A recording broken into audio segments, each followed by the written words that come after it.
நீ என்னை கண்டதினால் மாத்திரம் விசுவசித்தாய்.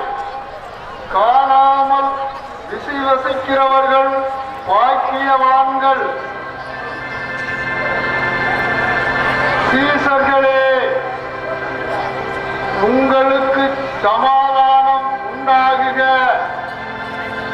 நான் உங்களை அன்பு செய்தது போல நீங்களும் ஒருவருக்கொருவர் அன்பு செய்யுங்கள்.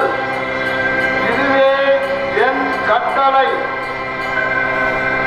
ராயப்பா, என் ஆடுகளை மேய்ப்பாயாக. ராயப்பா, நீ மண்ணில் கட்டப்பட்டதெல்லாம் விண்ணிலும் கட்டப்பட்டதாகும். நான் என்னாலும்